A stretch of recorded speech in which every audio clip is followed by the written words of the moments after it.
चलिए, एक important term है, एक इम्पॉर्टेंट कॉन्सेप्ट कहिए, हम उस पर डिस्कशन करेंगे। अभी हमने ग्रुप में एक वीडियो और एक रिटन मैटर शेयर किया।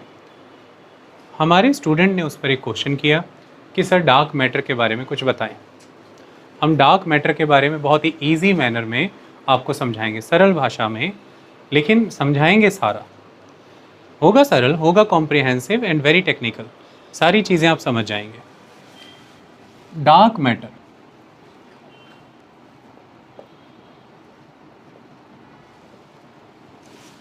सबसे पहले तो जब हम डार्क मैटर का डिस्कशन कर रहे हैं, ये एसोसिएटेड किससे है, हमें ये कहाँ मिलने वाला है?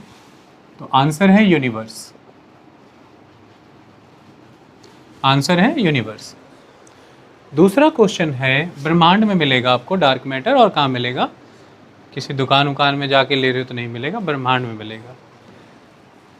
दूसरा सवाल ये है कि ब्रह्मांड में डार्क मैटर तो मिलेगा, और इसके साथ क्या क्या मिलता है?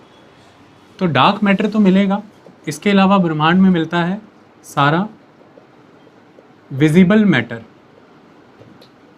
ये डार्क मैटर, ये विजिबल मैटर। विजिबल मैटर के अंदर वो सारी गैलेक्सीज, वो सारे नेबुलास, वो सारे सुपरनोवा इवेंट्स, वो सारे comets, asteroids, cold clouds, gases, dust, planets, everything, galaxies, planets, star, comets, asteroids, gases, everything जो आप जानते हो, जिसके बारे में पढ़ते हो, वो विजिबल मैटर सारा। जो टोटल यूनिवर्स का है 5% बस, टोटल यूनिवर्स का 5%। तो मतलब टोटल यूनिवर्स का 5% जान के बैठे हैं अभी। 5% भी पूरा नहीं, कुछ वैज्ञानिक तो कहते हैं 1% से 6%, इसके बीच कहीं भी है। ये हम इजी करने के लिए फिगर 5% ले रहे हैं। ये उस 5% में, विजिबल मैटर में, वो सब आता है जो आप जान रहे हो। वो सारी गैलेक्सीज, वो सारे स्टार्स, वो सारे प्लैनेट्स, वो सारे नेबुलास, सारे clouds, dust, comets, asteroids, everything. ये बाकी का सारा 95% क्या है? ये सारा 95% क्या है जिसकी जानकारी विजिबल मैटर के तौर पे नहीं है आपके पास? ये बाकी सारे 95% के बारे में कहा जाता है कि इसमें से 27% जो है वो डार्क मैटर है। It's a dark matter. 27% plus 5% total हो गया 32%। तो 68% जो है वो है dark energy. 68% dark energy, 27% dark matter, और 5% विजिबल मैटर। ये लीजिए, हमने आपका यूनिवर्स बना दिया। जैसे खीर बनाते हैं, कितना मधु या शहद या चीनी कह लीजिए, मिठास, कितना मीठा, कितना दूध, कितना चावल, 3 चीज़ें बनती खीर। महादेव को प्रसन्न है, खुश, अच्छा लगती है उनको, तो पहले तो मधु डाल के बनाते थे, तो मधु, दुग्ध और चावल से बन जाती है खीर। तो तीनों कितनी कितनी है? ऐसे ही खीर नुमा ब्रह्मांड आपका, कितना है डार्क एनर्जी, कितना है डार्क मैटर, और कितना है विजिबल मैटर? रूपाली, कितना है विजिबल मैटर और कितना है डार्क मैटर, और कितनी है डार्क एनर्जी? Very good. तो मतलब हमारा जो खेल चल रहा है, इस 5% में ही चल रहा है अभी। Millions of millions galaxies, her Galaxy में मिलियंस ऑफ मिलियन स्टार। उन मिलियंस ऑफ मिलियंस गैलेक्सी में से एक गैलेक्सी हमारी मिल्की वे, उसके मिलियंस ऑफ मिलियन स्टार में से एक स्टार हमारा, और उस स्टार के अराउंड जो उसकी फैमिली है, उसका सिस्टम है, वो हमारा सोलर सिस्टम। और उसमें से मैं खड़ा हूँ जलंधर में, और मैं उस 5% के विजिबल मैटर में मिलियन गैलेक्सियों में से एक गैलेक्सी के मिलियन स्टार में से एक स्टार के प्लैनेट्स में से एक प्लैनेट में से भारत में जालंधर में खड़ा हूँ, पंजाब में, और बात कर रहा हूँ पूरे ब्रह्मांड की। अद्भुत है, विज्ञान है भाई, यही तो सलाम है विज्ञान को, दर्शन को, इसीलिए तो रिस्पेक्ट है इतनी। मैं बात कर पा रहा हूँ, ये विज्ञान की, ये दर्शन की देन है। ओके, संस्कृति की देन है, स्क्रिप्ट है, लैंग्वेज है, ना होता कल्चर तो ये भी कैसे होता। तो इसकी बात कर रहे हैं भाई, ये 27% डार्क मैटर की बात कर रहा हूँ। और मान कर लें ये 5% जो आप जान रहे हो, ये 27% जो आप दिख नहीं रहा है, जान रहे हैं तभी तो बात कर रहे हैं, दिख नहीं रहा है तो ज़्यादा ही है, कर लेना चाहिए। मतलब अगर एक तरफ 68% एनर्जी निकाल दूं मैं अरमान, तो टोटल ब्रह्मांड में से 68% तो एनर्जी है, तो मैटर कितना हुआ अरमान? 32% मैटर है। इस 32% में से 27% तो डार्क मैटर है और 5% विजिबल मैटर है। मतलब जो टोटल मैटर है उसमें से फिर डार्क मैटर कितना हुआ? टोटल मैटर 32% है, तो डार्क मैटर कितना हुआ? नहीं, टोटल मैटर अगर 100% ले लें तो उसमें से फिर डार्क मैटर कितना हुआ?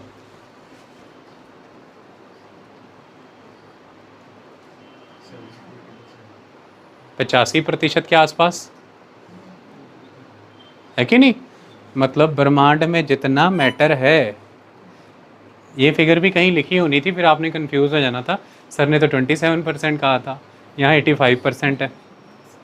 वो 27% टोटल यूनिवर्स का है। यहाँ पर जब 85% कहीं लिखा है ना रूपाली, वो टोटल मैटर का है। रूपाली से पूछता हूँ क्योंकि सजग रहती है, जागी रहती हैं। ओके, इतनी बात समझ में आई?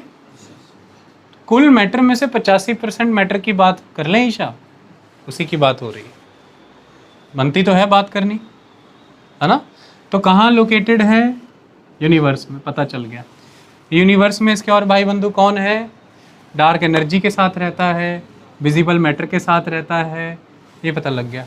ये कितना है पता चल गया। मैटर में ये कितना है पता चल गया। आगे की बात कर लें। सवाल खड़ा हुआ, इसे डार्क क्यों कहते हैं? ये डार्क मैटर क्यों है? तो इसका एक नाम है इनविजिबल मैटर है। तो ये विजिबल मैटर है, ये इनविजिबल मैटर है। तो क्वेश्चन खड़ा हुआ कि अगर ये इनविजिबल मैटर है तो फिर हमें विजिबल कैसे हो? हमें पता कैसे चला? हमने इसको जाना कैसे? ये सवाल है ना। उस सवाल का जवाब दूं तो सबसे पहले सवाल खड़ा होता है, ये इनविजिबल मैटर क्यों है? ये इनविजिबल मैटर क्यों है?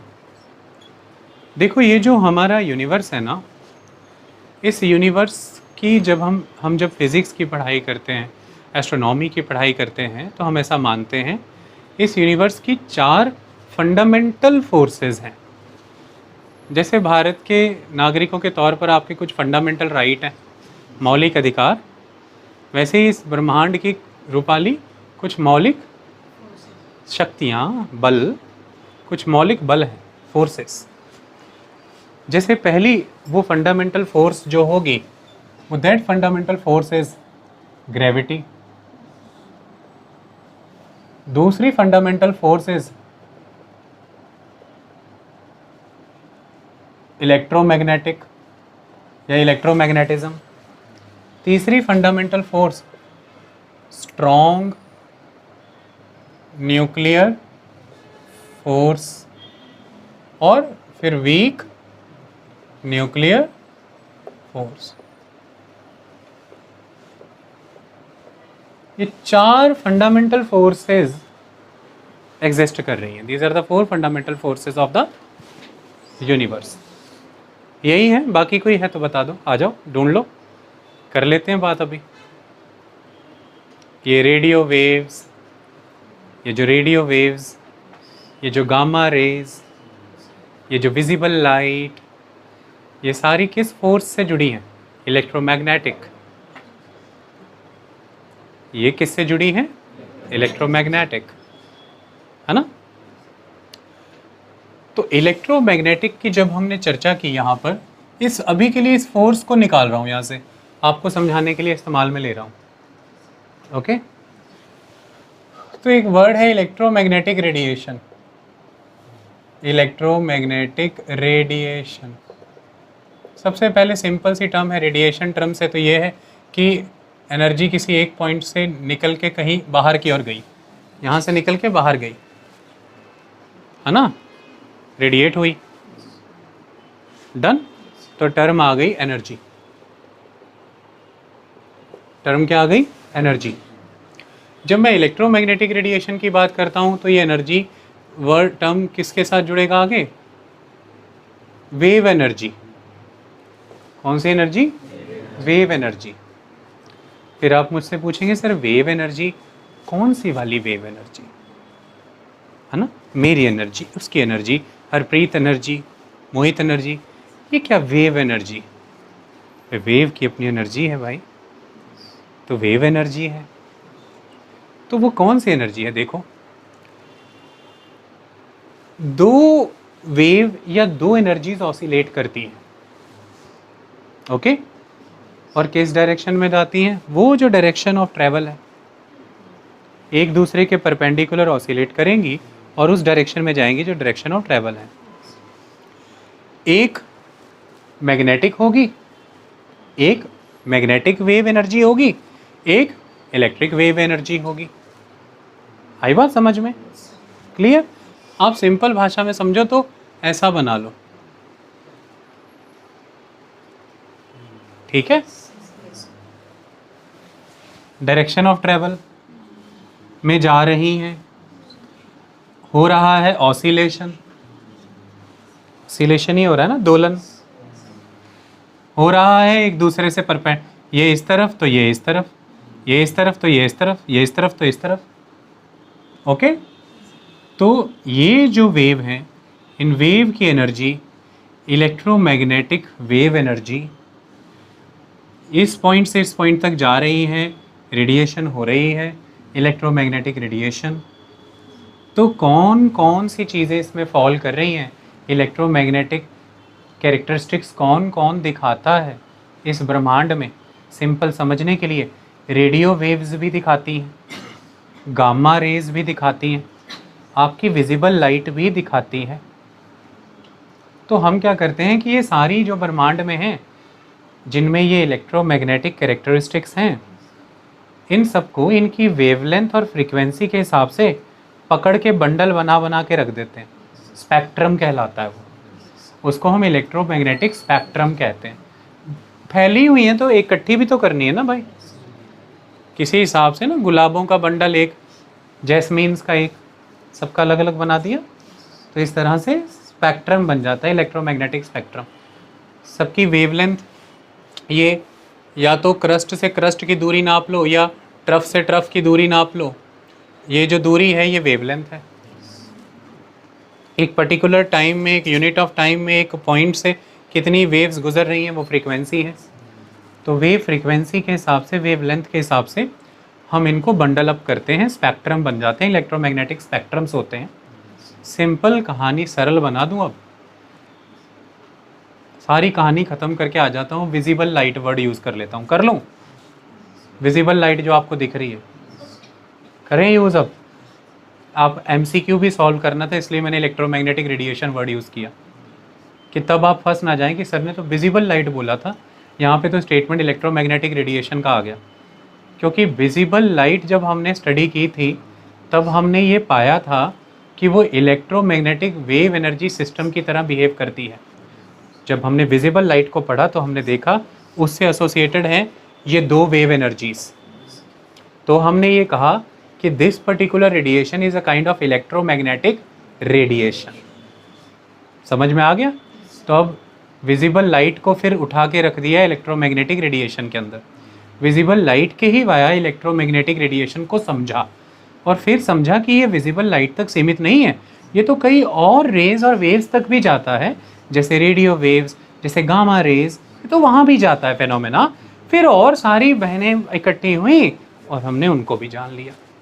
तो अब पूरा टर्म यूज़ करूँ अगर, तो इलेक्ट्रोमैग्नेटिक रेडिएशन, उसमें से एक स्पेसिफिक यूज़ करूँ तो विजिबल लाइट, और बहुत ही सिंपल कर दूँ अगर एकदम डाउट वाला समझाने के लिए तो लाइट यूज़ कर लूँ। अब लाइट वर्ड यूज़ करूँ, दिक्कत तो नहीं। अब लाइट सुनते ही दिमाग के पीछे वो जगा लेंगे बत्तियाँ, विजिबल लाइट बोले तो इलेक्ट्रोमैग्नेटिक रेडिएशन का बात हो रहा है। चलें उस तरफ। अब से बाद में सिर्फ वर्ड यूज़ करूँगा लाइट। अब मैंने ये इलेक्ट्रोमैग्नेटिक रेडिएशन वर्ड यूज़ नहीं करना, पर लाइट तो इसी का ही पार्ट है ना, इसी में परिभाषित होती है। और फंडामेंटल फोर्सेस जो 4 हैं उसमें से एक फोर्स, जब भी लाइट की बात कर रहे हो तो एक फोर्स की बात कर रहे हो ना। चलो, अब तक जो चीज़ें हम जान रहे हैं ब्रह्मांड में, उन चीज़ों को जानने के लिए यूनिवर्स की इन फंडामेंटल 4 फोर्सेस में से एक फोर्स की अहम भूमिका रही, दैट इज़ इलेक्ट्रोमैग्नेटिक फोर्स। क्योंकि ये जो मैंने अभी बताया ना आपको, ये जो वेव एनर्जी है, ये वेव एनर्जी का मतलब क्या है, उनकी अपनी एनर्जी फील्ड है। उसको हम क्या कहते हैं, energy, magnetic field, electric field मतलब उनका प्रभाव क्षेत्र। ये चुंबक इतनी दूरी पे एक दूसरे को क्यों नहीं खींच रहे? उनकी जो मैग्नेटिक फील्ड है वो उससे बाहर, आपने इस चुंबक की मैग्नेटिक फील्ड से लोहे को दूर कर दिया। अब आप क्या करते थे बचपन में, थोड़ा थोड़ा खिसका के लोहा ला रहे चिपक गया ना, आप उसे उसकी मैग्नेटिक फील्ड में ले आए, उसके प्रभाव क्षेत्र में ले आए। फील्ड शब्द यहाँ फिजिक्स में उसका प्रभाव क्षेत्र में ले आए, और यहाँ पर उसका प्रभाव क्षेत्र डिपेंड करेगा कि पोलैरिटी क्या है, कि वो खींचेगा या वो रिपेल करेगा। It depends. Okay, same pole है तो दूर कर देगा, ऑपोजिट पोल है मैग्नेट के तो खींच लेगा। पर ये होगा तब जब प्रभाव क्षेत्र में लाओगे। प्रभाव क्षेत्र के बाहर हो तो ये होगा नहीं, फिर बैठे रहना। तो हमने वो वर्ड यूज़ रखा, उसके लिए वर्ड रखा फील्ड, कि ये मेरे फील्ड में मत आना, ये मेरा फील्ड है। डन। तो इस तरह से इलेक्ट्रिक, वो जो गई ना वहाँ से वो रेडिएशन, उससे एसोसिएटेड थी 2 वेव्स, एक मैग्नेटिक एक इलेक्ट्रिक। उन वेव्स की थी अपनी वेव फील्ड, एक ही मैग्नेटिक फील्ड एक ही इलेक्ट्रिक फील्ड। इसी में परिभाषित हो रही हैं वो विजिबल लाइट भी, गामा रे भी, रेडियो वेव भी, सारी इसी में परिभाषित हो रही। ये फील्ड क्या एग्जर्ट कर रही है? फोर्स। इस मैग्नेट ने उस लोहे को या उस मैग्नेट को खींचा, क्या है? फोर्स, बल। ये फील्ड क्या एग्जर्ट कर रही है? फोर्स। तो हम कह रहे हैं इलेक्ट्रोमैग्नेटिक फोर्स। ब्रह्मांड के 4 फंडामेंटल फोर्स में एक कौन सा फोर्स? Electromagnetic force. मैं उम्मीद करता हूँ कि जो आपसे रिटन मैटर शेयर करना है ग्रुप में, उसमें जितने शब्द और लाइनें आएंगी मैं सरलता से समझा चुका, अब आप पढ़ ही लोगे। डन है? गुड। आओ अब इन सबको छोड़ते हैं, सिंपल हो जाते हैं। लाइट, चांदी कुड़ी बिजली दी भैन, है ना, वो क्या कहते हैं, बदलों दी भैन, सारे उन्होंने बिजली कहन। Light, simple light. ये जो डार्क मैटर होता है ना, ये क्या करता है? नॉर्मल मैटर क्या करता है? हम जो इस मैटर की बात करें तो ये मैटर क्या करता है? ये मैटर या तो लाइट को एब्जॉर्ब करता है, या तो लाइट को एब्जॉर्ब करता है, या तो लाइट को एमिट करता है। सनलाइट एमिट करता है। डन। ब्लैक कलर लाइट को एब्जॉर्ब कर लेता है। तो मैटर क्या करता है? जो मैटर, हम जिस मैटर को जानते हैं, या तो लाइट को एब्जॉर्ब कर लेता है, या लाइट को एमिट करता है, या लाइट को रिफ्लेक्ट करता है। आप सब मुझे अभी क्यों देख पा रहे हैं? अभी आप मुझे क्यों देख पा रहे हैं? अभी बताते हैं। सारी लाइट्स ऑफ करो बेटा। कम देख पा रहे हो ना आप? कारण बताता हूँ। वो जो बल्ब है, लाइट मुझ पे गिरी, मुझ पे गिर के आपकी आंखों में गिरी। सिंपल के लिए समझो इतना, ये रिफ्लेक्शन के सिद्धांत के कारण आप मुझे देख पाए। मैंने लाइट ख़त्म कर दी, आप मुझे नहीं देख पा रहे। माया है सब। लाइट को क्या कहते हैं? लाइट का खेल क्या है? माया का खेल। ओके, अब सोचिए, ना रिफ्लेक्शन है, ना एब्जॉर्प्शन है, ना एमिट हो रहा है, कुछ नहीं हो रहा है। अब मुझे ढूंढ के बताओ, ढूंढ पाओगे? तो मतलब हम लाइट के साथ चीज़ों के रिलेशन जो बनते हैं, उन्हीं तरीकों से चीज़ों को जान पाए हैं। हम मानव समाज लाइट के साथ चीज़ें कैसा रिएक्ट करती हैं, इसी सिद्धांत पे काम करके चीज़ों को जान पाए हैं। एक ऐसी चीज़ अस्तित्व में आई जो इस सिद्धांत के अनुरूप बिहेव ही नहीं करती, तो हम उसे जान भी कैसे पाते? हम उसे जान भी कैसे पाते? वो तो फंडामेंटल 4 फोर्सेस में से एक फोर्स के प्रति निष्क्रिय है। वो कुछ ऐसा है ब्रह्मांड में जो इस एक फोर्स को तो कहता है चल हट, हटा सावन की घटा, है ही नहीं तू मेरे लिए, आजा गामा रे, आजा रेडियो वेव, आजा विजुअल लाइट, ना एब्जॉर्ब करूंगा, ना रिफ्लेक्ट करूंगा, ना एमिट करूंगा, चल। और हमें लगा कुछ भी नहीं है, चलो, हमें लगा कुछ भी नहीं है, चलो, क्योंकि हमारे हाथों में जो टूल हैं जानने के लिए, जो हमारे शक्तियां हैं जानने की, वो सिद्धांतों पर हैं। एक सिद्धांत लेके चल रहे हैं कि लाइट के बिहेवियर से हम समझ रहे हैं कि चीज़ें कहाँ हैं, कैसी हैं, और वो हमें दिख रहा था विजिबल मैटर, और हम बड़ा आराम से बैठे कहते ये चांद है, वो ये चांद का अपना प्रकाश नहीं है, चांद बोल दिया। चांद को प्रकाश तो सूर्य से मिल रहा है, कहते बड़ी बात। सूर्य में अपना प्रकाश है, बढ़िया बात है। तारे, सूर्य तारा ही है, तारों में अपना प्रकाश होता है, ग्रहों में अपना प्रकाश नहीं होता, प्लैनेट। यही कर रहे थे ना अब तक, यही हो रहा था ना। किसके सिद्धांत के दम पे हो रहा था ये सब? सारे सिद्धांत के पीछे कौन खड़ा है? कौन सी फोर्स खड़ी है? Electromagnetic force. इलेक्ट्रोमैग्नेटिक फोर्स बोले तो देसी बात माने लाइट। लाइट का खेला खेल रहे थे, टॉर्च जगा रहे थे। जो अपनी टॉर्च जगा रहा है उसको सूरज बोल रहे हैं, जो किसी अपनी टॉर्च से दूसरे पे लाइट डाल रहा है उसे ग्रह कह रहे हैं, उपग्रह कह रहे हैं। बस खत्म कहानी, यही तो है, और क्या है? इतनी कहानी थी। अब कुछ ऐसा बैठा है दुबक के जो ये कर ही नहीं रहा है, तो पता भी नहीं है, पता भी नहीं है, इसलिए इनविजिबल है। टर्म क्या है? इनविजिबल।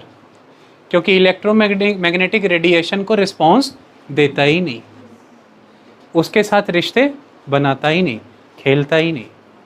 लाइट आ रही है, कहती रिफ्लेक्ट करेगा मुझे, कहता नहीं। एब्जॉर्ब तो करेगा, कहता नहीं। कहती कुछ एमिट करेगा, कहते नहीं। कहते फिर, कहता निकल, खत्म कहानी।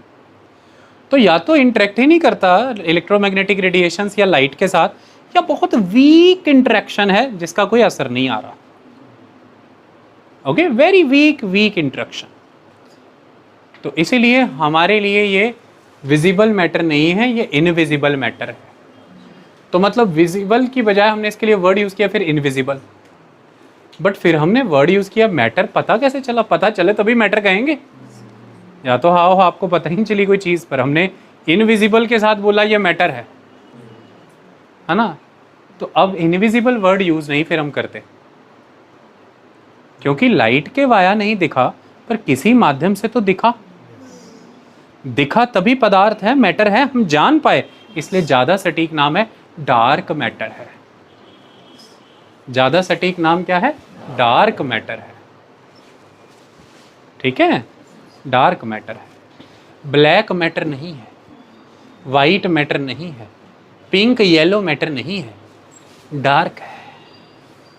ओके, ये भी कहानी है, डन कहानी। डार्क है तो मतलब लाइट वाला खेला इसका नहीं है।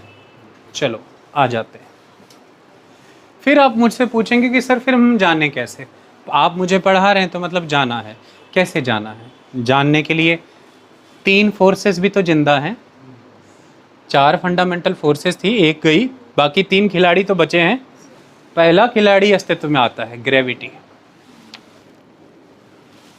मैटर है तो इसकी कुछ ना कुछ अपनी ग्रेविटी है। मैटर है तो इसकी अपनी कुछ ना कुछ ग्रेविटी है। वो ग्रेविटी रोल प्ले करेगी। वैज्ञानिकों ने कहा कोई नहीं, एक फ्रंट पे हम फेल हो गए। पहला फ्रंट क्या था कि ये जो विजिबल मैटर होता है ये जिससे बना होता है वो किससे बना होता है?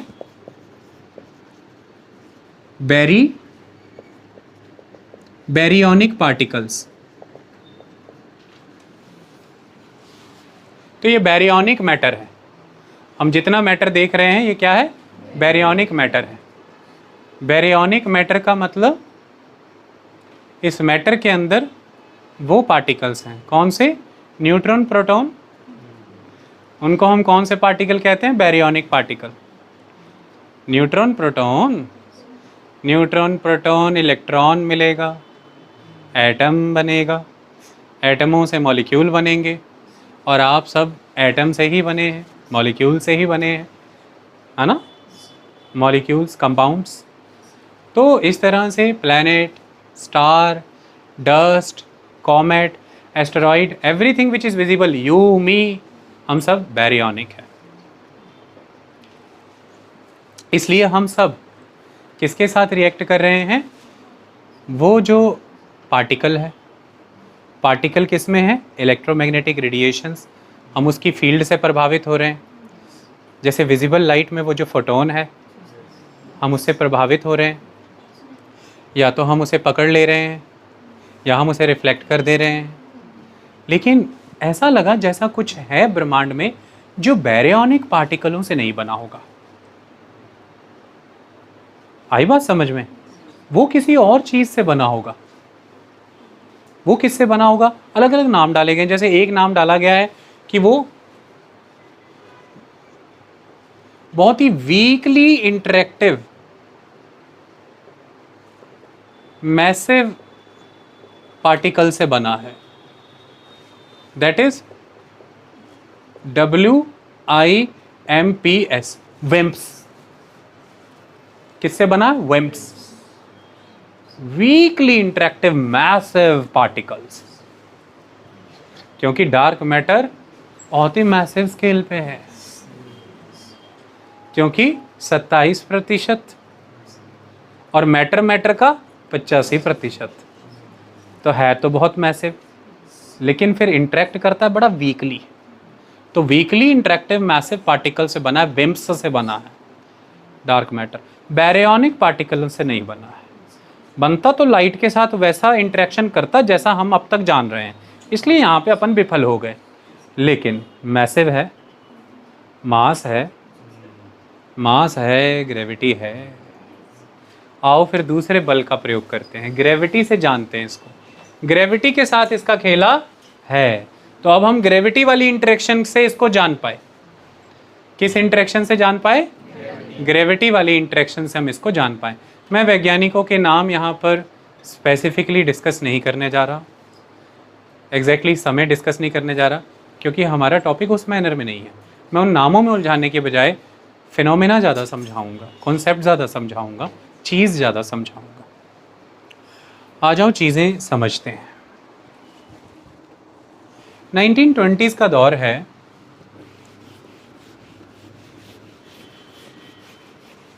एडविन हबल, बाद में जाके हबल टेलीस्कोप भी आएगा।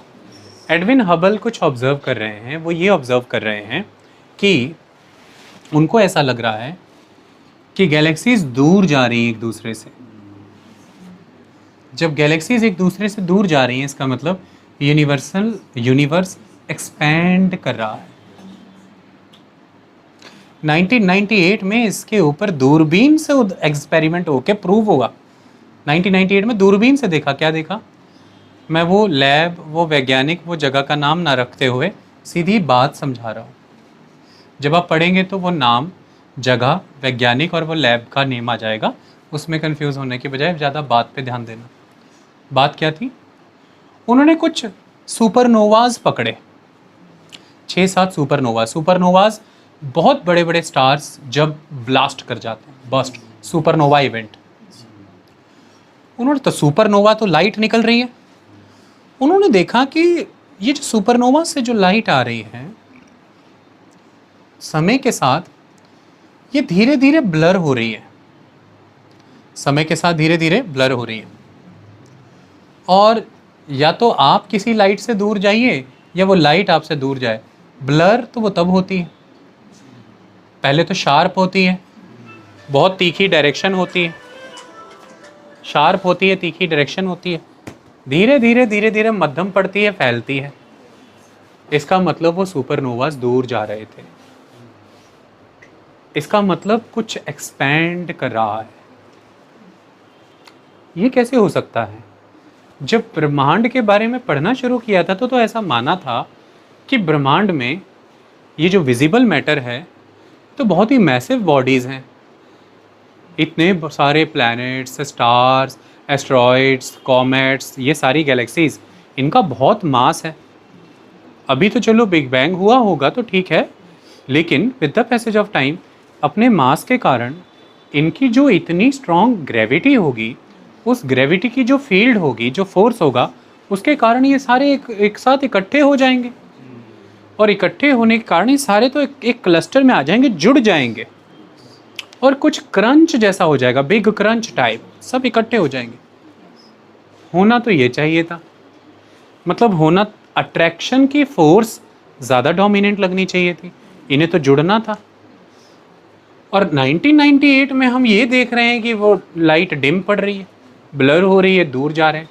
मतलब कोई ऐसी एनर्जी है जो ऐसी फोर्स को पैदा कर रही है जो चीज़ों को दूर भेज रही है।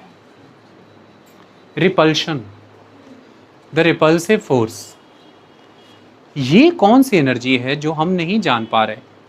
हमने न्यूक्लियर फोर्स तो देख लिया, स्ट्रॉन्ग भी, वीक भी, हमने ग्रेविटी का भी सारा फोर्स देख लिया, हमने इलेक्ट्रोमैग्नेटिक फोर्स भी देख लिया। ये कौन सी फोर्स है? ये किस एनर्जी से आ रही है? तो नाम डाल दिया डार्क एनर्जी।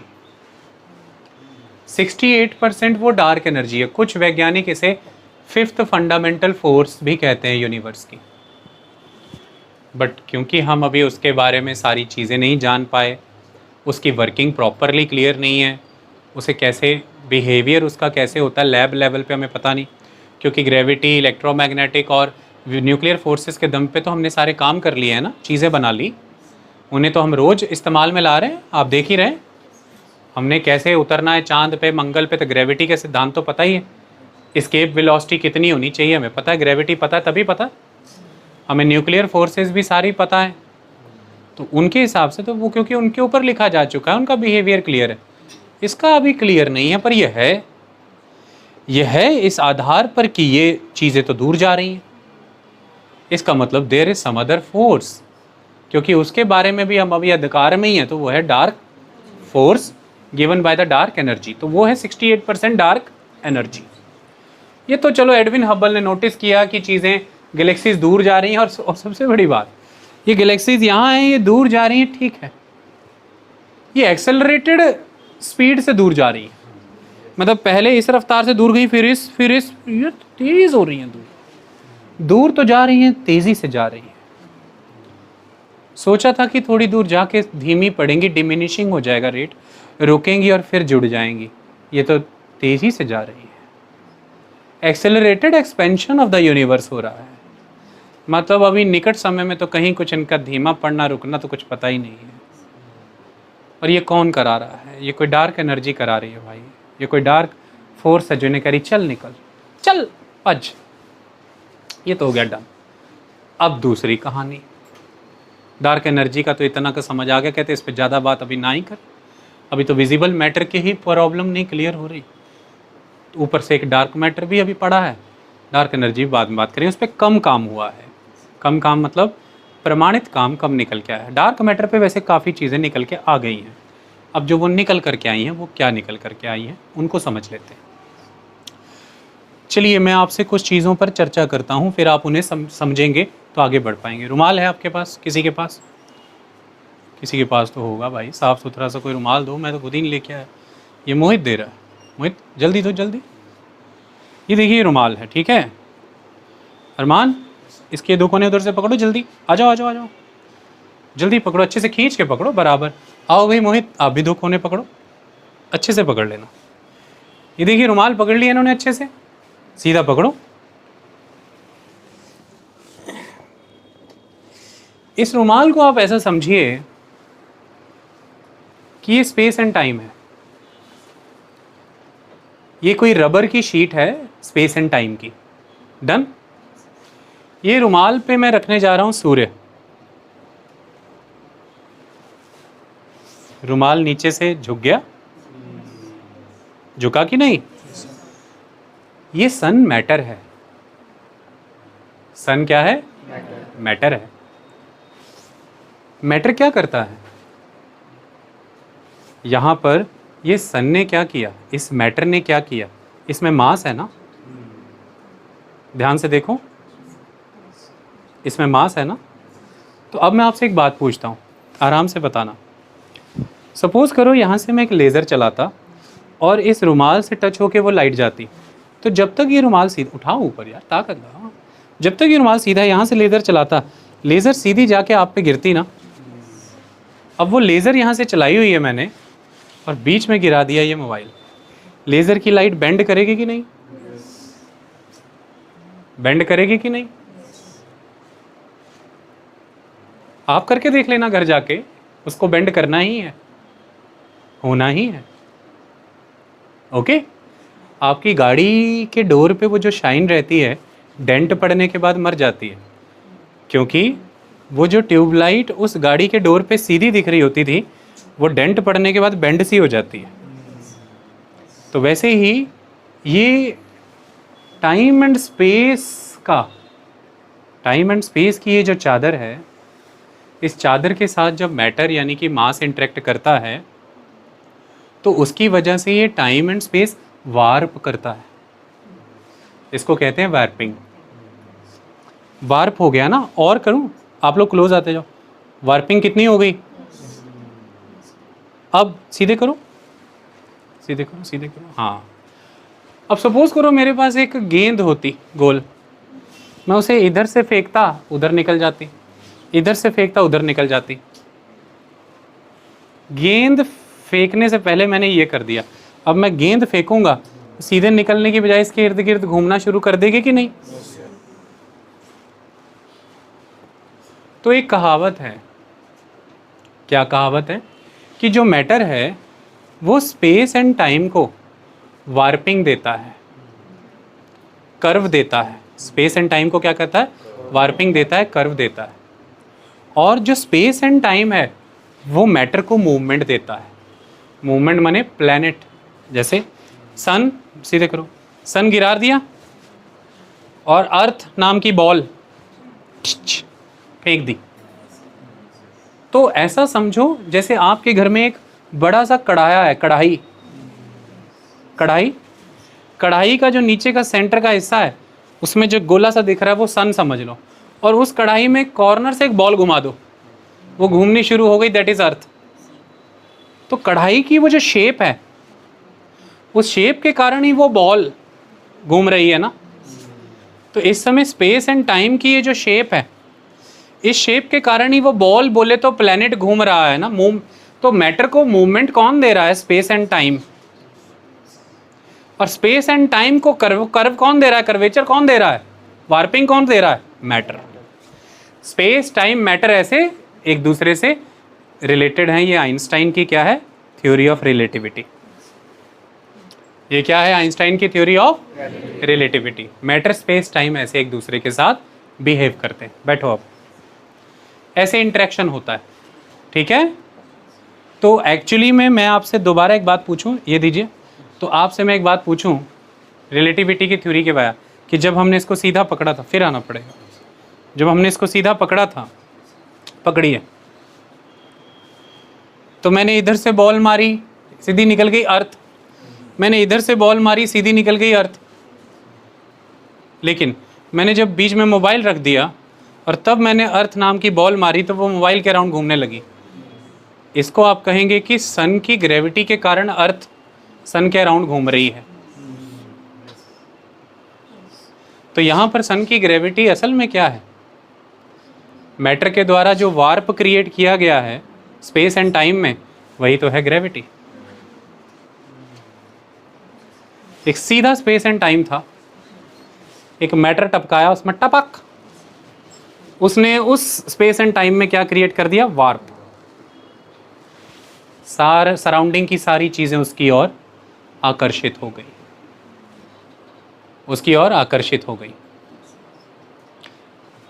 ग्रेविटी, उसके द्वारा किया जा रहा वार्प, उसके द्वारा डाला जा रहा वजन स्पेस एंड टाइम पे। अच्छा अब एक और चीज लाओ यार, फिर अब आप करेंगे अच्छा ये तो समझ में आ गई बात, चलो डन, इधर आओ, पकड़ो उस रुमाल को, रुमाल ना पड़ जाए, ज़्यादा नुक्करों से पकड़ो, मुझे ज़्यादा स्पेस दो ना, और कोने से पकड़ो। हाँ, हम डालते हैं पहले एक हल्का सन,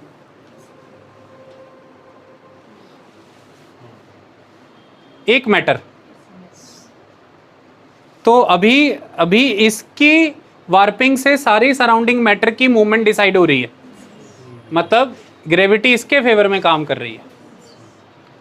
इसका बोलबाला, ये इसकी बदमाशी, भारा माल, ये उछल के आया था इधर, देखा नहीं आपने, ध्यान से देखना, रुको, ठीक है, खींचो अच्छे से, नीचे भी करो थोड़ा, दिखना चाहिए। अब इसका बोलबाला है, इससे भी बड़ा ले आऊंगा तो उसका बोलबाला है। तो स्पेस एंड टाइम को आप अपने मास से वार्पिंग प्रोवाइड कर रहे हैं, और वो वार्पिंग डिसाइड कर रही है सराउंडिंग मैटर की मूवमेंट। आई बात समझ में? इस तरह से लाइट की बेंडिंग का एक सिद्धांत होता है, बहुत इंपॉर्टेंट सिद्धांत है। आई बात समझ में? इसे हम ग्रेविटी लेंसिंग कहते हैं, gravity lensing, LENSING, gravity lensing. Okay, समझा दूंगा अभी मैं, पहले इतनी बात मोटी मोटी समझ में आई। तो अब हुआ क्या है, क्या मैटर कैसे काम कर रहा है, अब इसको तो सन के साथ तो वो देख ही लेना सारा, वो तो अब आपको क्लियर हो ही गया। तो आप क्या देखते हैं, आपको कुछ ऐसी पिक्चर्स नज़र आती हैं। जब साइंटिस्ट स्टडी करते हैं तो उन्हें कुछ ऐसी इमेजेस नज़र आती हैं। क्यों नज़र आती हैं वो आपको समझा देते हैं।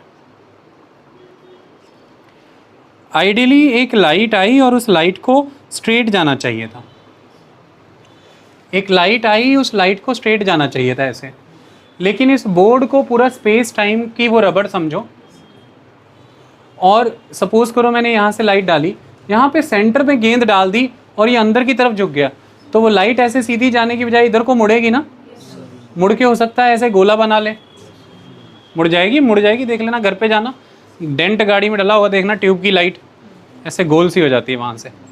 तो जब आप स्पेस को देखते हैं तो आपको स्पेस में, वैज्ञानिकों के पास इसकी इमेजेस हैं, और ये इमेज एक उसी में से ली गई इमेज मैं आपको दिखा रहा हूँ। एक गैलेक्सी में दूसरी गैलेक्सी से आ रही लाइट की कुछ ऐसे रिंग नज़र आते हैं, गोल रिंग, लाइट्स के रिंग नज़र आते हैं। ये रिंग क्यों बनते हैं, ये सवाल था उनके मन में। ये लाइट इधर से आई होगी तो इसको सीधा जाना चाहिए था, बट ये लाइट सीधे जाने की बजाय घूमी। जैसे ये कुछ स्पेस एंड टाइम की शीट है, इसके सेंटर में बहुत वजन है और इसकी वजह से लाइट बेंड हो गई, इसको ग्रेविटी लेंसिंग कहते हैं। तो हमने ऐसा पाया है कि ये तो ये तो क्लस्टर ऑफ गैलेक्सीज दिखा दी गई ना आपको, तो उसमें ये दिखाया जा रहा है कि ये जो रीजन है, जिस रीजन में दिख कुछ नहीं रहा है, कोई विजिबल मैटर नहीं है, बट लाइट वहाँ पर बेंड हो रही है, लाइट वहाँ पर बेंड हो रही है। लाइट वहाँ पर बेंड इसलिए नहीं हो रही है कि वो मैटर लाइट को रिफ्लेक्ट कर रहा है इलेक्ट्रोमैग्नेटिक वाले सिद्धांत से, नहीं, लाइट वहाँ पे इसलिए बेंड हो रही है क्योंकि वो मैटर ग्रेविटी वाले सिद्धांत से स्पेस एंड टाइम के उस क्लॉथ को डाउन वार्प कर रहा है, वहाँ पे डाउन वार्पिंग हो रखी है। जैसे रुमाल नीचे की तरफ गया तो वार्पिंग हो गई, समझ में आई मेरी बात?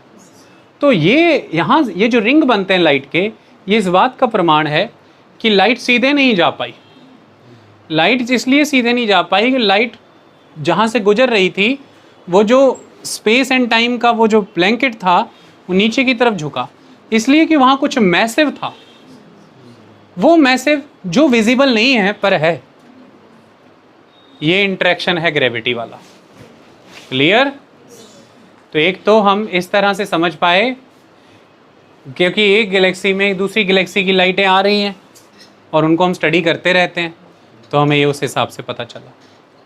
This is the first element, is the first aspect. I hope आपको ये बात समझ आई हो, आपको कोई दिक्कत वाली बात ना हो। ये आइंस्टाइन ने थ्योरी ऑफ रिलेटिविटी के वाया ये समझाया है और उसको हमने यूज़ किया यहाँ पर, जो मैंने अभी आपको एक्सप्लेन किया कि स्पेस एंड टाइम ये डिसाइड करते हैं कि मैटर कैसे मूव करेगा, और मैटर ये डिसाइड करता है कि स्पेस एंड टाइम में वार्प कैसा होगा। स्पेस एंड टाइम की ग्रेविटी, तो स्पेस एंड टाइम की ग्रेविटी मैटर डिसाइड करता है और स्पेस एंड टाइम डिसाइड करते हैं कि मैटर कैसे मूव करेगा। बस ये इतनी सी कहानी है, हमेशा ये बात आपको ध्यान में रखनी है। और ऐसे में स्पेस एंड टाइम का ये जो एक आपके सामने ब्रह्मांडीय ब्लैंकेट है ना, उसको ऐसे बहुत सारे डार्क मैटर के वजन ने जगह जगह से वार्प किया हुआ है, और उस वार्पिंग के कारण जगह जगह पर हमें लाइट की बेंडिंग के फेनोमेनाज नज़र आते हैं। जो लाइट एक गैलेक्सी से दूसरी गैलेक्सीज की तरफ जा रही हैं या कहीं से भी जा रही हैं, हमने उन्हें बेंड होते देखा है, और हमने ये पाया है कि ये गैलेक्सी टू गैलेक्सी फेनोमेना, इसका मतलब बहुत मैसिव चीज़ों ने वार्प किया है। जैसे अभी उदाहरण के तौर पर आप छोटा कर लें इस कपड़े को, रुमाल जितना, आपके सोलर सिस्टम वाला कपड़ा, आपके सोलर सिस्टम के साइज़ का कपड़ा, जिसके सेंटर में जो मैटर है वो सन है, तो आपके सोलर सिस्टम का कपड़ा चारों कोनों से नीचे की ओर झुक गया, तो सन ने वजन डाला, मास डाला, वो झुक गया, तो आपके सारे प्लैनेट उधर जाने की बजाय इसके अराउंड घूमने लगे। जैसे वाटर शेड होते हैं, पहाड़ की ढलान, इधर की ढलान की इधर की नदियाँ इधर, इधर की ढलान की नदियाँ इधर, फिर उधर वाली उधर, तो आपके प्लैनेट इधर घूमने लगे। अब हो सिर्फ इतना सा रहा है कि आपकी अर्थ उस सन के अराउंड घूम रही है, क्योंकि स्पेस टाइम में कर्व आ गया है, कर्वेचर आ गया एक, और वो घूम रही है अर्थ।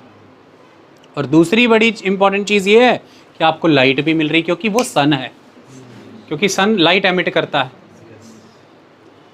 अब स्पेस टाइम मैटर को मूवमेंट देता है, ये बात कंटिन्यू रखेंगे।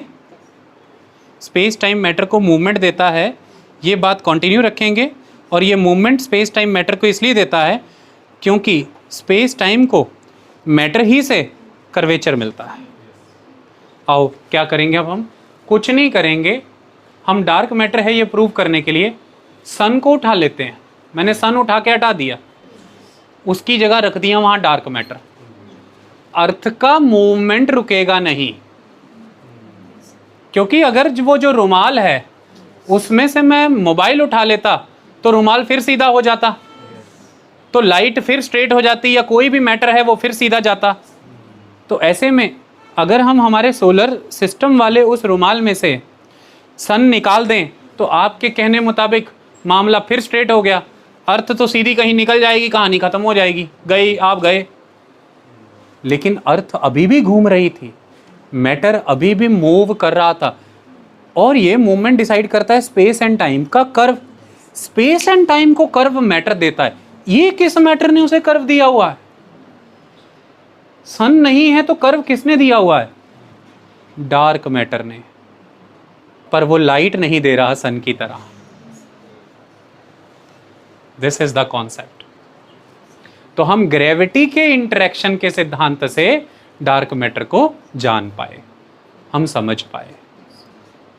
लाइट की बेंडिंग कह लीजिए, लाइट की बेंडिंग के वाया प्रूव करने के लिए अस्तित्व में हमने इस्तेमाल किया आइंस्टाइन के सिद्धांत को, रिलेटिविटी के सिद्धांत को। रिलेटिविटी का सिद्धांत ने हमें बताया कि मैटर यानी कि मास कैसे स्पेस एंड टाइम को परिवर्तित करता है, और स्पेस एंड टाइम का परिवर्तन कैसे मैटर यानी कि मास को गति, दिशा, मूवमेंट देता है। ये हमने समझा, ओके। और उसी को फिर हमने देखा कि अर्थ की मूवमेंट रुकेगी नहीं। देखना, सन हटा लो, लाइट चली जाएगी, मूवमेंट बनी रहेगी। इसका मतलब अभी भी वो फैब्रिक यानी कि अभी भी वो क्लॉथ प्रभावित था, सेंटर पे वजन डला हुआ था, बस वो किसी अदृश्य चीज़ का था, वो हमें दिख नहीं रही, क्योंकि वो लाइट नहीं दे रही ना, इसलिए नहीं दिख रही, पर है वो वजन ही। और ये बहुत मैसिव है पूरे ब्रह्मांड में। इतनी बात समझ में आ गई? एक तो ये हो गया, तो गोले लाइट के बनने ये उससे प्रमाणित होता है। अच्छा, दूसरी चीज़, अब इसको और एक और चीज़ प्रमाणित करती है, ये भी हमारे सामने निकल कर क्या है। एक वीडियो मैं आपको दिखाऊंगा, वो वीडियो देख करके आपको काफ़ी कुछ क्लियर हो जाएगा। वो वीडियो हल्का सा हमें एडिट करना पड़ेगा, मुझे उसे एडिट करना है, मैं जस्ट अभी कर रहा हूँ, फिर आपको दिखा रहा हूँ। ठीक है, हमने वीडियो एडिट किया, वो आपको दिखाएंगे। पहले इमेजिन कराएं, बंद करो।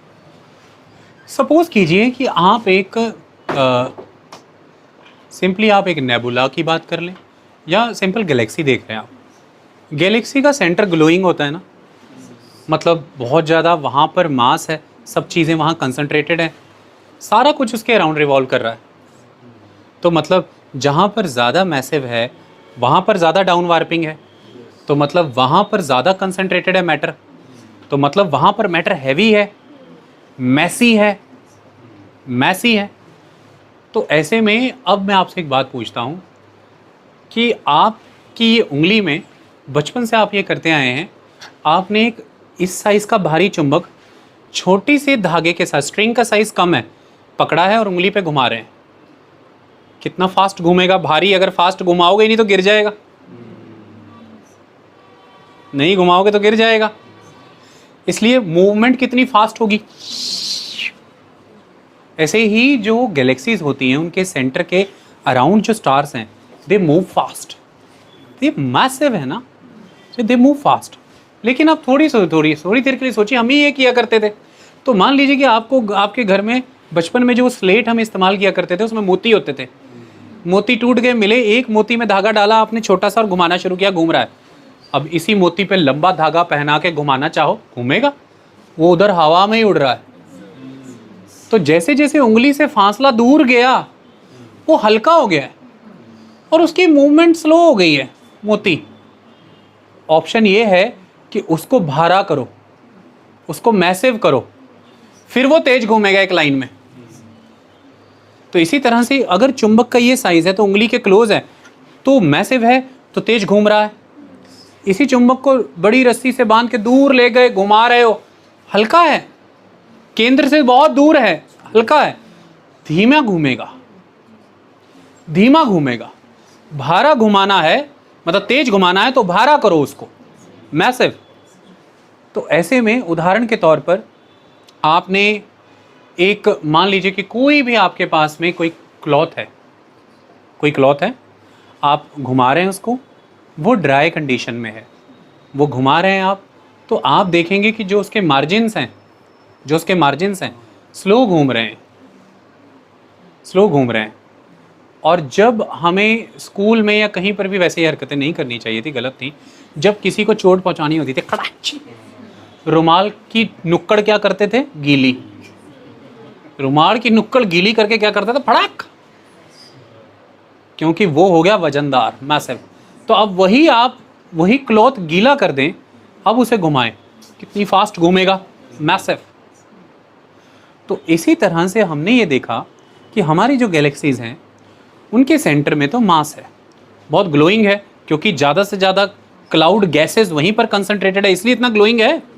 तो स्टार्स बहुत फास्ट रिवॉल्व करते हैं वहाँ पे। जैसे जैसे हम दूर जाते हैं, दूर चले जाते रहें, तो स्टार स्लो रिवॉल्व करने चाहिए, हल्के हो गए ना, वहाँ पर मास कम हो गया ना, बिल्कुल सेंटर से दूर चले गए ना आप। लेकिन हमने इसके उल्टा पाया। 1960s में ये एक्सपेरिमेंट हुआ और आंखों से देखा गया, दूरबीनों की मदद से ऑब्जर्व हुआ ये। और ऑब्जर्व क्या हुआ कि जो मार्जिन पे स्टार हैं, सेंटर में सारे कंसंट्रेटेड, बाहर जाते जाते आबादी कम हो गई, तो स्टार तो कम रह गए। सेंटर के क्लोज जो स्टार थे, वो वाले स्टार भी उन्हीं के तरह तेज घूम रहा है, सेंटर वाले भी तेज, वो वाले भी तेज। इसका मतलब उनके साथ किसी ने कोई काले काले बट्टे बांध रखे हैं, वो जो तराजू पे बांधते हैं, उनको मास कौन दे रहा है? हमें तो विजिबल मैटर दिख रहा था, हमने ये माना सारा विजिबल मैटर सेंटर के अराउंड कंसंट्रेटेड है, भारापन है, दगड़ घूम रहा है झर्र, और हमने देखा मार्जिन तक जाते जाते तो माल कम है, तो वो तो धीमा घूमना चाहिए, मैसिव ही नहीं है, मास नहीं। लेकिन वो भी उतना ही तेज घूम रहा है जितना सेंटर के अराउंड चीजें घूम रही हैं। इसका मतलब कुछ अदृश्य वजन है वहां पर। वो अदृश्य वजन, वो इनविजिबल वेट किसका है? किसी मास का। वो मैटर क्या है? डार्क मैटर है। आओ इस वीडियो के माध्यम से इसे इमेजिन करें। छोटा सा वीडियो है, समझ लेना। लाइट बंद करो बेटा, तो वीडियो देखेंगे ना। लाइट वाइट बंद करते हैं तो ही ऐसे वीडियो दिखते हैं।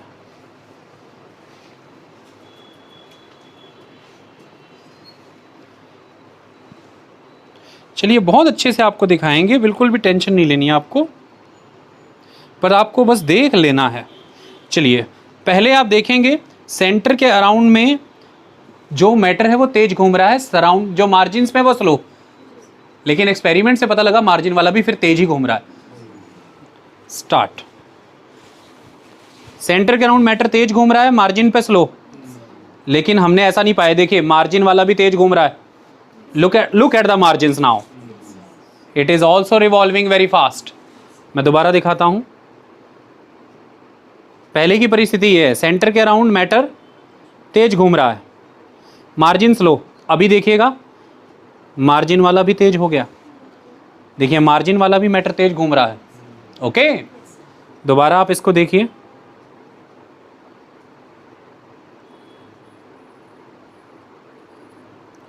देखिए, सेंटर के अराउंड मैटर देखिए और सराउंडिंग देखिए, स्लो। अब ऑब्जर्व करिए, घूम पड़ी पूरी डिस्क। तभी जब उसमें वजन आएगा, तभी जब उसमें मास आएगा। और एक्चुअल में हमारी गैलेक्सीज ऐसा बिहेव करती हैं। लाइट जगाइए। एक्चुअल में हमारी गैलेक्सीज कैसा बिहेव करती हैं? ऐसा। ये तो नहीं होना चाहिए था। मतलब जो हमारे यूनिवर्स है उसमें लगभग 72% गैलेक्सीज बोला जाता है कि स्पाइरल गैलेक्सीज हैं। स्पाइरल गैलेक्सीज के जो स्पाइरल्स हैं उनके मार्जिन्स पे हम देखते हैं कि कोर से उधर जाते जाते स्टार कम हो जाते हैं। स्टार कम हो गए माने मैटर कम हो गया, माने मास कम हो गया। तो मतलब सारा सेंटर में कंसंट्रेटेड है। तो सेंटर में कंसंट्रेटेड है तो वार्पिंग वहां पे ज्यादा हो रखी है। तो फिर उसके अराउंड मैटर बड़ा झर्र झर्र झर्र घूमना चाहिए। फिर दूर जाते जाते जाते जाते जाते जाते जाते जाते जाते जाते मास कम है तो वो रिवॉल्व स्लो करना चाहिए। लेकिन हमें ये दिख रहा है कि मैटर उसके साथ भी बहुत सारा है, इसलिए वो भी इसी की रफ्तार की तरह वो भी तेजी घूम रहा है। वो डार्क मैटर है, वो डार्क मैटर है। ये दूसरी चीज थी। पहली लाइट की बेंडिंग, दूसरी ये वाली। अच्छा, तीसरी भी समझो। गैलेक्सीज क्लस्टर्स में होती हैं। गैलेक्सीज भी क्लस्टर्स में होती हैं। Coma clusters. कौन से क्लस्टर्स? Coma clusters. एक तो हमने आपको बताया आज ग्रेविटी लेंसिंग। ग्रेविटी लेंसिंग समझ गए ना, लाइट का वो बेंड होना।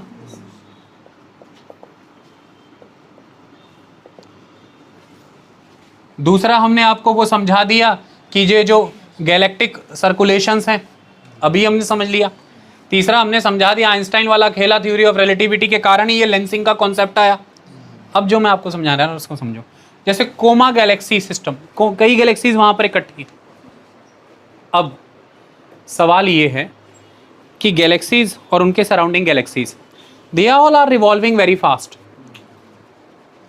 गैलेक्सीज इस तरह से रिवॉल्व कर रही हैं तो इनको तो दूर चला जाना चाहिए। गैलेक्सीज इस तरह से रिवॉल्व कर रही हैं तो रेवोल्यूशन हो रहा है, तो रेवोल्यूशन के कारण तो दूर चली जानी चाहिए। दूर ही जाती हैं चीज़ें इसी तरह से। फिर भी ये क्लस्टर्स में क्यों है? फिर भी ये वहीं पर टिकी हुई क्यों है? दूर क्यों नहीं जा रही हैं? एक गैलेक्सी है, उसके सराउंडिंग में गैलेक्सी हैं, एक जलेबी के आसपास की जलेबियां हैं, छोड़ के भाग नहीं गई, वहीं पर क्यों है? किसी मैटर ने जो अदृश्य है उनको वहाँ पर टाई कर रखा है, पकड़ रखा है, बांध रखा है, जो उनके घूमने की उस शक्ति से भी अभाव है, बांध के बैठा है।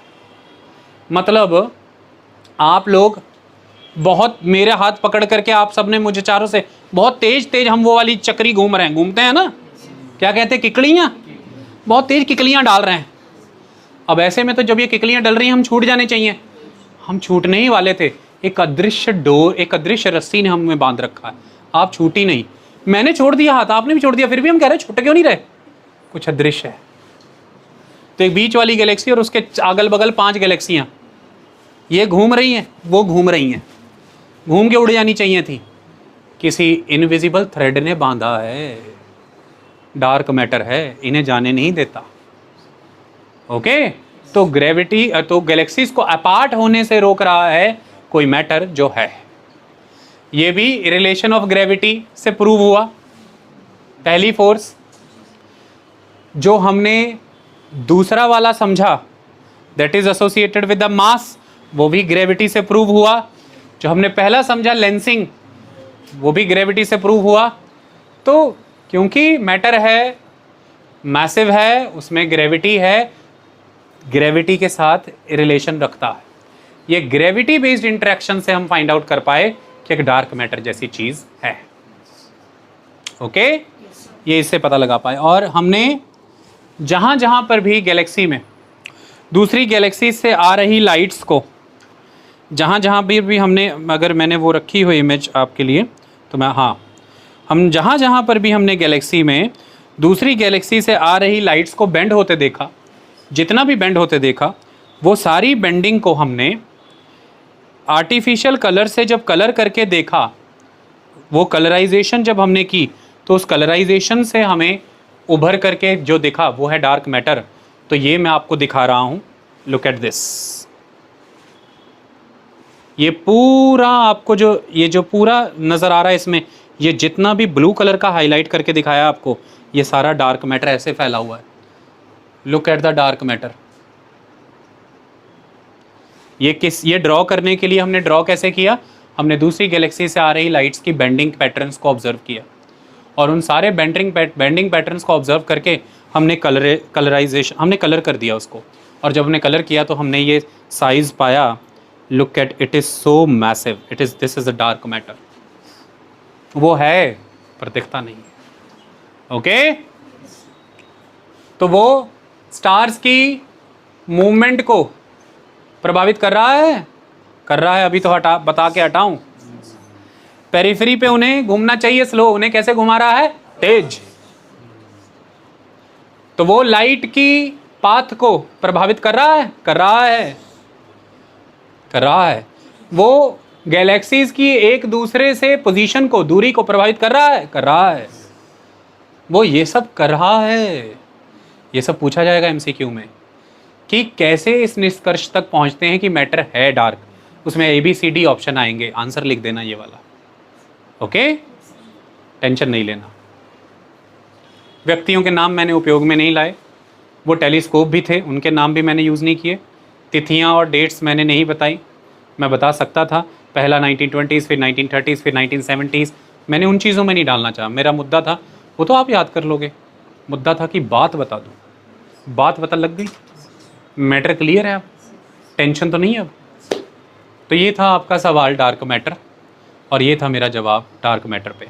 4 फंडामेंटल फोर्सेस में से एक फोर्स है ग्रेविटी, जिसके साथ उसके रिलेशंस के कारण हम इन निष्कर्षों पर पहुँचे कि वो है तो सही, और वो डार्क है क्योंकि वो इनविजिबल है हमारे लिए, क्योंकि वो दूसरी force, that is electromagnetic force, उसके साथ रिलेशंस कायम कर नहीं रहा है। और हमारा ज़्यादातर चीज़ों को जानने का अब तक का तजुर्बा उसी फोर्स के वाया रहा है, तो इसलिए हमें इसके बारे में विजिबल सेंस में चीज़ें क्लियर ही नहीं हुई। पर हम फिर भी निष्कर्षों तक पहुँचे क्योंकि हमने दूसरी फोर्स को समझा, स्टडी किया, और उसके वाया हमारे सामने ये खड़ा है। ये यूनिवर्स का एक बड़ा हिस्सा है, 27% ये ही है 100 में से, बाकी 68% तो डार्क एनर्जी है, और 5% है अपना नन्ना Munna visible matter. Okay, thank you so much, enjoy the life.